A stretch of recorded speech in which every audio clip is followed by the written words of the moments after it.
बहुत अच्छा एक्सपीरियंस था। बेसिकली जब किसी भी चीज़ को क्रिएट कर रहे होते हैं ना, तो उसके क्रिएशन में जो इन्वॉल्वमेंट होता है, उसकी जो फीलिंग है ना, वो फर्स्ट टाइम तभी फील हुई थी। बहुत मज़ा आया था करने में, और फर्स्ट एक टाइम एक्सपीरियंस मिलता है थिएटर का, एक टेस्ट मिलता है थिएटर का। सोफी प्रोड सिर्फ इसीलिए करना चाहिए क्योंकि फर्स्ट टाइम थिएटर का टेस्ट मिलता है, फर्स्ट टाइम तुम स्टेज पे कुछ करते हो।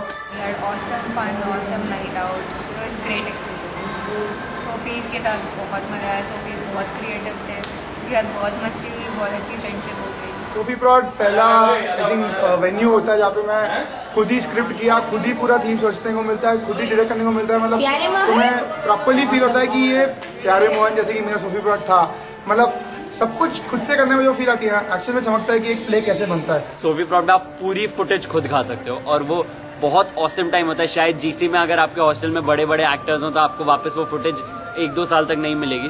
तो सोफी प्रोड वाली फुटेज इज यूनिक। आप आराम से अपनी फुटेज खा के अपना प्ले कर सकते हो 20-25 मिनट का। बेसिकली एक्सपीरियंस बहुत अच्छा था, बहुत लर्निंग था। मैं तो बहुत टाइम देता था इसमें, तो सोफी प्रोड मेरे लिए तो मेरा फर्स्ट और मेरा सब बेस्ट एक्सपीरियंस था। कैसे एग्जैक्टली एक प्ले डेवलप होता है स्क्रिप्ट से, बट एक स्क्रिप्ट हाथ में आने के बाद किस ढंग से स्क्रीन प्ले उसको क्रिएट किया जाता है, और काफ़ी टेक्निकलिटीज है, लाइट्स की हो चाहे साउंड्स की हो, ये सब चीज़ें काफ़ी सीखी थी। जो स्टेज फियर दूर होता है वो बहुत अच्छी चीज़ है, एंड यू और एक जो आप स्टेज प्रेजेंस सीखते हो वो बहुत अच्छी चीज़ है। स्क्रिप्ट राइटिंग में बहुत ज़्यादा एफर्ट लगता है, जिसके लिए पूरा समझ भी कम है, और हमेशा ही स्क्रिप्ट पे बहुत ज़्यादा टाइम देना भी चाहिए किसी चीज़ को। सो स्क्रिप्ट से बहुत ज़्यादा ध्यान दो, अगर पूरे समझ में अच्छी स्क्रिप्ट तैयार हो गई तो देन बहुत इजीली सोफी प्रोड हो जाता है। Efforts depending on your level of interest, मतलब आप स्क्रिप्ट लिख रहे हो तो आपको सबसे ज़्यादा एफर्ट मारना पड़ेगा, और फिर उसकी चीज़ को डायरेक्ट, क्योंकि स्क्रिप्टर ही होता है जो जनरली उस चीज़ को डायरेक्ट भी करता है, तो उसमें काफ़ी एफर्ट लगता है आपको, scripting plus directing, and other than that अगर आप एक्टिंग भी कर रहे हो तो काफ़ी ज़्यादा मेहनत करनी पड़ती है और टाइम टू टाइम चीज़ें करनी पड़ती है, लोगों को बुलाना पड़ता है, कास्टिंग भी करनी पड़ती है। The level of practice which you require is very much.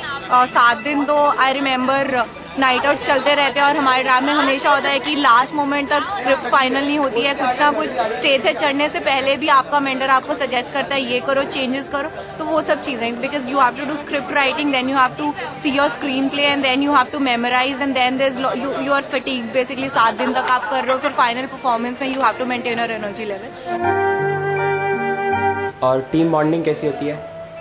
Team bonding तो ऐसी होती है कि मैंने 3 साल तक अपने मतलब मेंटीज भी रहे, मेरे मेंटरशिप की मैंने सोफी प्रोड में, और आज भी मैं अपने मेंटी के साथ सजनी जाता हूँ,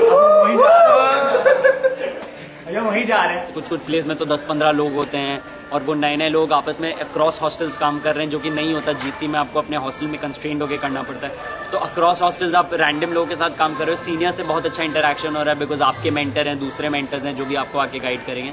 तो एक जो क्लब वाली फीलिंग आती है, जो बॉन्डिंग वाली फीलिंग आती है, जो फोर्थ वॉल में बिलोंग वाली फीलिंग आती है, जो फ्रेश ईयर में इतना नहीं आ पाती है, बिकॉज आप बहुत सारी और चीज़ें कर रहे होते हो, तो वो बहुत जो सारी सोफीज जो कर रहे हैं, बाकी दूसरे प्लेयर्स भी तुम्हारे साथ साथ, वो उनके साथ भी तुम्हारा इंटरेक्शन इतना ज़्यादा बढ़ जाता है ना कि तब तुम्हें फील होता है कि हाँ ये हमारा क्लब है, ये हम लोग इस क्लब को आगे लेके जाने वाले हैं। तो एज अ फ्रेशी तुमको तुम्हारे हॉस्टल के सीनियर से मिलने का मौका मिलता है, दूसरे हॉस्टल के सीनियर से नहीं मिलता है।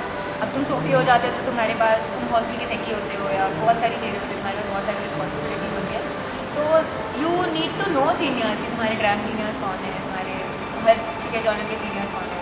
एंड सोफी प्रोड एक इतना ऑसम प्लेटफॉर्म है जिससे you get to know all your drama seniors, उनके साथ इंटरैक्ट करने का मौका मिलता है, उनसे मेंटरशिप मिलती है, उनके साथ you get to know them, you get to know what they have done, what experiences they have had with their seniors. Team bonding is the best thing which comes out. मेरे सोफियर में जो मेरे mentor थे समीर मिश्रा, तो उनके साथ एक इतना ऑन अ पर्सनल लेवल इतनी अच्छी अंडरस्टैंडिंग डेवलप हो गई थी। उसके बाद जो भी मैंने प्लेस किए, हमेशा मैं उनको स्क्रिप्ट मेल करती रही हूँ, हमेशा वो मुझे एक सीनियर की तरह लाइक ऐसी बॉन्डिंग होती है, I would say that is very unique. वो कभी नहीं हो सकता है किसी और तरीके से। चीज़ें एक्सप्लोर करो, रूम पे मत बैठे रहो। रूम पे बैठे बैठे तुम पेन लेके बैठे रहोगे, तुम्हें कोई आइडिया नहीं आने वाला। कुछ चीज़ों से रिलेट करो, न्यूज़पेपर पढ़ो, चीज़ें पढ़ो। समी ने भी आज सेशन लिया, उसके बारे में बताया। बस स्टॉप पे जाओ, बॉम्बे को एक्सप्लोर करो, तुम्हें आइडियाज़ आएंगे और अच्छा भी होगा। We can try out different genres and dramatics. Like अगर मैं तुम्हें कहूँ तो बहुत सारी चीज़ें होती है जो तुम ट्राई नहीं कर पाते।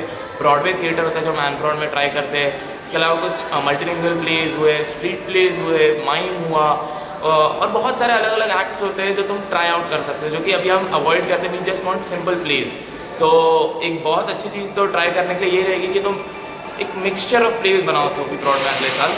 लोग माइंड ट्राई कर सकते हैं अपने अपने प्लेज में, फिर थोड़ा सा उसको ब्रॉडवे का टच दे सकते हैं, उसमें म्यूजिक के एलिमेंट्स और डांस के एलिमेंट्स को और अच्छे तरीके से यूज़ कर सकते हैं।